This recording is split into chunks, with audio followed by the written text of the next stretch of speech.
समाज मनाचा वेध आणि आपुलकीची सेवा देणारे आपले न्यूज चॅनल एरळा न्यूज। खडाव तालुक्यातील वडूज परिसरात महाशिवरात्री उत्सव मोठ्या उत्साहात साजरा करण्यात आला।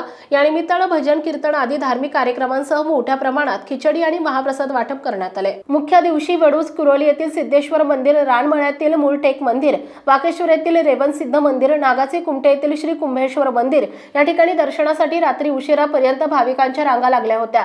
तर दुपारी 5 वाजण्याच्या सुमारास रानमळ्यातील सिद्धटेक मंदिरात शेकडो भाविकांना शिवनाद ऐकण्याचं भाग्य लाभलं। वडूज येथील श्री काशी विश्वेश्वर मंदिरामध्ये रविवारी दिनांक 23 ते गुरुवार दिनांक 27 पर्यंत दररोज सकाळी 6 वाजता रुद्राभिषेक करण्यात आला। सकाळी 11 ते दुपारी 1 वाजेपर्यंत शिवलीलामृत ग्रंथाचं वाचन झालं। उत्सव काळात श्री ज्ञानेश्वरी भजनी मंडळ वडूज गोपुसकर यांचं भजन, संत तुकाराम भजनी मंडळ वडूज, सद्गुरू भजनी मंडळ, माऊली भजनी मंडळ वडूज, ब्रह्मचैतन्य भजनी मंडळ वडूज, श्री दत्त भजनी मंडळ वडूज आदी भजनी मंडळांची सुश्राव्य भजने तसेच जागर झाला। महाशिवरात्री दिवशी सकाळी 8 वाजता श्री विश्वाराध्याय रुद्र मंडळ वडूज यांचे रुद्रपठण तर सायंकाळी 7 वाजता महाआरती झाली। या दरम्यान दिवसभर शिवभक्तांना प्रसाद म्हणून दूध वाटप करण्यात आले। तर रात्री 9 ते 12:30 वाजेपर्यंत हरिभक्त पारायण, बाल कीर्तनकार जनाई महाराज कोकाटे, संगमनगर, वैजनाथ परळी यांचे महाशिवरात्री आख्यान कीर्तन झाले। या कीर्तनात श्रोत्यांचा चांगला प्रतिसाद मिळाला। गुरुवार दिनांक 27 फेब्रुवारी रोजी दुपारी 12:30 ते 9 वाजेपर्यंत मे रामचंद्र विष्णू बाबर कापड दुकान यांच्या वतीने महाप्रसाद वाटप करण्यात आले।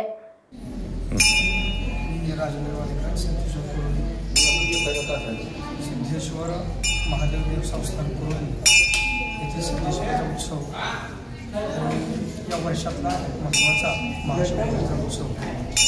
या उत्सवात सकाळी इथेच आपल्या सिद्धेश्वराच्या राजातून पालखी प्रस्थान होतं, मंदिरामध्ये पालखी येते, त्यानंतर कीर्तन, भजन, अभिषेक असा कार्यक्रम केला जातो आणि इथे पूर्ण रात्रभर निश्चित काळामध्ये शिवाची आराधना, शिवाचं पूजन केलं जातं आणि रात्रभर महारुद्राचा कार्यक्रम होतो। रुद्राचे आवर्तन केले जातात। आपल्या कुरोली गावातील सर्व ब्रह्मवृंद या कार्यक्रमाला उपस्थित असतात, तसेच ग्रामस्थ, भाविक सर्व उपस्थित असतात। पहाटे 5 वाजता श्री सिद्धेश्वरच्या पिंडीवरती 18 नवीन धान्याचे रास पडते। नवीन धान्याच्या आता या वर्षी आलेले आहेत धान्याचे रास पहाटे 5 वाजता पडते।